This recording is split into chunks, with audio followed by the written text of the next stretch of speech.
राज ठाकरे के बाद अब उनके बेटे अमित ठाकरे वोट चोरी को लेकर आक्रामक हो गए। उन्होंने कहा कि चुनाव आयोग पहले अपनी गलतियां सुधारे फिर चुनाव कराए।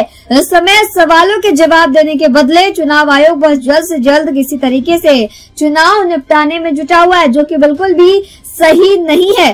फर्जी मतदाता लगातार हमारे वोटर लिस्ट में बढ़ते जा रहे हैं और इस तरह से हमारे देश का लोकतंत्र खतरे में आ गया है। क्या कुछ अमित ठाकरे द्वारा कहा गया, सुनिए। सो बेसिकली खूप वाईट वाटतं।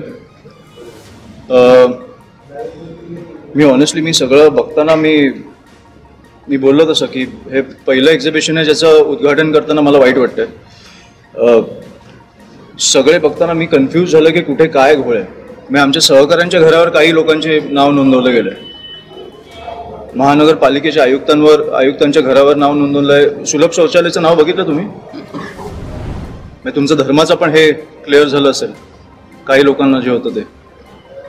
त्याच्यामुळे हा घोळ धर्म जात ह्याच्या खूप पलीकडचा आहे आणि मला वाटतं की ह्याला खूप गांभीर्याने घेतलं पाहिजे।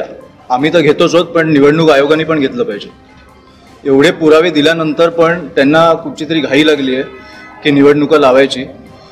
ती घाई मला काय हे हळूहळू कळत आलंय आता की कोणाचा दबाव असू शकतो, पण ज्यांचा दबाव आहे त्यांचे पण काही आमदार येऊन बोलले। मला वाटतं की काल राहुल गांधींनी पण एक काल का परवा की एक ब्राझिलियन जनता पक्षाची एक कार्यकर्ता आहे जी हरियाणामध्ये येऊन भारतीय जनता पक्षाला मतदान करून गेली।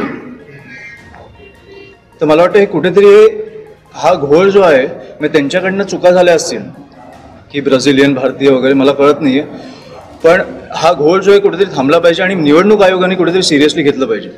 आता वाटायला लागलंय, कारण लोकसभेला हे वाटत नव्हतं, पण ज्या प्रकारे विधानसभेनंतर कळायला लागलं की 96 लाख मतदार दुबार मतदार जे महाराष्ट्रात घुसवले गेले आहेत, म्हणजे 36,000 तर मला वाटतं राजूदादांच्या मतदारसंघातच सापडले त्यातले आत्तापर्यंत। ह्याच्या पुढे अजून किती सापडतील माहित नाही। दुबार मतदार म्हणजे तुम्ही रांगेत उभे असताना तुमच्या पुढे कोण आहे मागे कोण आहे हे जर तुम्हाला माहितीच नसेल, जर तो कोणीतरी बाहेर नाही, तसं आता माहीम दादरमध्ये माझ्या ह्याच्यात 200 लोक सापडली गेली जे ऑलरेडी मृत पावले, त्यांचे नाव अजूनही मतदार यादीत आहेत। त्यांच्या जागेवर कोण येतं हे आपल्याला माहिती तर पाहिजे। त्या प्रेस कॉन्फरन्स बद्दल मला बोलायचं की ज्या पत्रकारांनी त्यांना स्पष्टपणे विचारलं ना, त्यांचे तर पहिले अभिनंदन, कारण ज्या प्रकारे तो माणूस IAS आहे त्याच्याकडे उत्तरं नव्हती। तो महाराष्ट्र निवडणुकीचा आयुक्त आहे, त्याच्याकडे उत्तरं नव्हती। तुम्ही निवडणूक घाईघाईत लावताय, तुम्हाला पत्रकार प्रश्न विचारतात त्याची उत्तरं नाहीत तुमच्याकडे। हा विषयच मला कळला नाहीये की कुठची घाई आहे तुम्हाला अशी।